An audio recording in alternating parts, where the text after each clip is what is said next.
कहानी का नाम मसीहा। भला की खूबसूरत थी वो। मेरे घर के सामने रहती थी। खिड़की के पास से उसे घंटों निहारा करता। घर वालों के नाम पर कोई न था। सबसे होश संभाला मामा मामी ही माता पिता की जगह मिले। उन्होंने ही बताया कि सड़क दुर्घटना में मेरे माता पिता चल बसे थे और मैं कार सीटर में बंधा होने के कारण बच गया। ईश्वर की मुझ पर खासी कृपा थी। मामा जी के घर कोई लाल पैदा ही नहीं हुआ तो मैं ही सबका लाडला बना रहा, बल्कि दोनों परिवारों की संपत्ति का इकलौता वारिस मैं ही था। ऊपर से इतनी खूबसूरत पड़ोसन, मेरा दिल बल्लियों उछलता।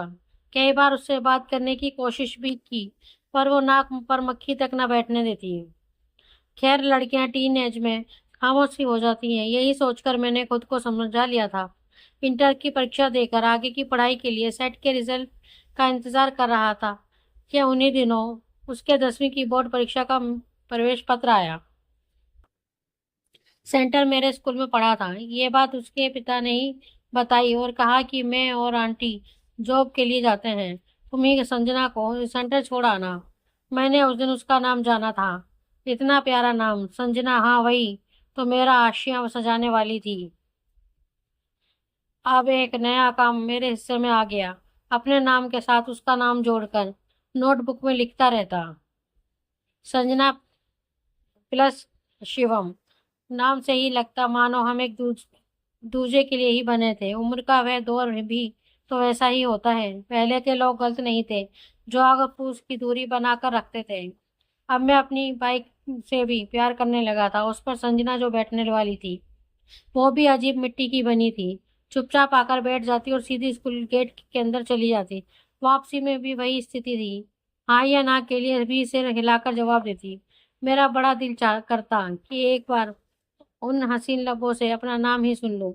फिर खुद को समझा बुझा कर रखा कि ज्यादा की लालच में जो मिल रहा है वो भी ना छूट जाए। इस तरह हाई स्कूल की परीक्षाएं खत्म हुई और सेट का रिजल्ट आ गया तो मैं पढ़ने के लिए अमेरिका आ गया। अब पहली जॉब लग गई है तो सोचता हूँ मामा मामी से मिलकर संजना से रिश्ते की बात चला दूं। आखिर उसके पिता ने मुझ में कुछ देखकर ही तो भरोसा किया था, तो उम्र भर की जिम्मेदारी भी दे ही सकते हैं। ईश्वर ने साथ दिया तो साथ लेकर ही लौटूंगा। मैंने जब ये सारी बातें नैना, जो कि अमेरिकन मित्र है, उसे बताया तो वे काफी रोमांचित हो गई। हम सब जीवन में एक ना एक बार प्यार तो करते ही हैं। कुछ अपनी कहानियों को अंजाम दे पाते हैं तो कुछ की कहानियां अंतर मन में ही दफन हो जाती हैं। तभी तो जब कोई सच्चा आशिक दिखता है तो उसकी कहानी जानने की उत्सुकता को रोक नहीं पाते। नैना का कौतूहल भी चरम पर था। मैं बेसब्री से तुम दोनों का इंतजार करूंगी, उसके मुंह से अनायास ही निकला। उससे बातें खत्म करके मैंने दिल्ली की फ्लाइट ले ली। वहां से टैक्सी लेकर चंडीगढ़ पहुंचा। तुम आ गए बेटा। संजना के पिता घर के बाहर ही खड़े मिल गए। उन्होंने बढ़कर गले लगा लिया, जैसे पहले से ही राह देख रहे हूँ। शायद मामा जी ने बता दिया होगा। घर में घुसते ही मामी ने सारी राम कहानी कह सुनाई। दहेज के लालचियों ने के हाथ पड़ गई थी। पता नहीं कैसे उसके पड़ोसी ने पिता को फोन कर दिया और इन वक्त पर ना पहुंचे होते तो जाने क्या हो जाता। चलो, बेचारी की जान बच गई। तब से यहीं रहती है। कहते हैं ब्याह के नाम से ही नफरत हो गई है उसे। इतनी बड़ी बात हो गई और मुझसे छुपाया क्या? शायद मेरी पढ़ाई में बाधा ना पड़े, यही सोचा होगा। भारी मन वहां धड़कते हृदय से संजना के घर में प्रवेश किया। सामने ही उसे देख बड़ी मुश्किल से खुद को संभाल पाया।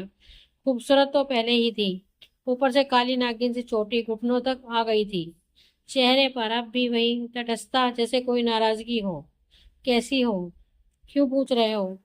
पुराने दोस्त हैं यार। दोस्त? जब डोली उठ रही थी तब कहाँ थे? सही तो पूछा था उसने। उससे बिना कुछ बोले विदेश चला गया। सोचा था कुछ बनकर लौटूंगा। ना इजहार ना इकरार, ना ही कभी उसका हालचाल लेने की कोशिश की।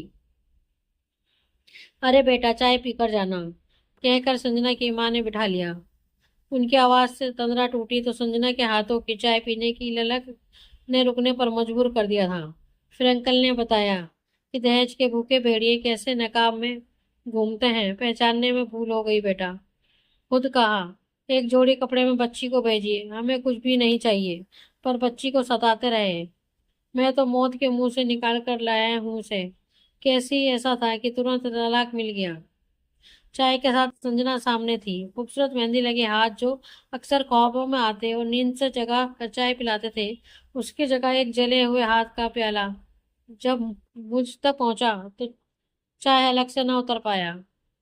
रुंधे गले से बस इतना ही कहा कि पंडित जी से विवाह की तिथि निकलवा लें, मैं वीजा के लिए देखता हूँ। संजना के जले अंगों की प्लास्टिक सर्जरी अब अमेरिका में होगी। विवाह की तैयारी शुरू हो गई।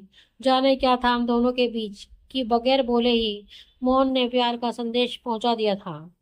मेरे शब्दों की गहरा गंभीरता ने संजना के पिता को यह भान करा दिया था कि जो दुख उन्होंने अपनी बेटी के नसीब में लिखा था, उसे हरने उसका मसीहा आ चुका है। खिड़की फिर से गुलजार हो गई है। अब एक मधुरता आयश संजना के लावण्य को और बढ़ा रही है। मैं उसकी खूबसूरती में फिर से हो जाना चाहता था, पर काम बहुत थे। शादी, सर्टिफिकेट, वीजा वगैरह सब निपटा कर मैंने नैना को फोन किया और ये सारा वृतांत जब कह सुनाया तो खुशी के मारे में रो पड़ी। मेरे प्रेम कहानी के पूरी हो जाने की खुशी उसकी आवाज से सात समुद्र पार तक आ रही थी। प्यार के पंछी जो मिल गए थे, हमारे घोंसले को संवारने की जिम्मेदारी उसने खुद ही ले ली और स्वागत की तैयारियों में जुट गई। आखिर एक कुंवारे घर को नवयुगल के सपनों का संसार जो भी बनाना था। दोस्तों, आपको हमारी ये कहानी कैसी लगी प्लीज कमेंट में हमें जरूर बताएं। अगर कहानी आपके दिल को छुए तो हमारे चैनल को लाइक एंड सब्सक्राइब करना ना भूलें। धन्यवाद।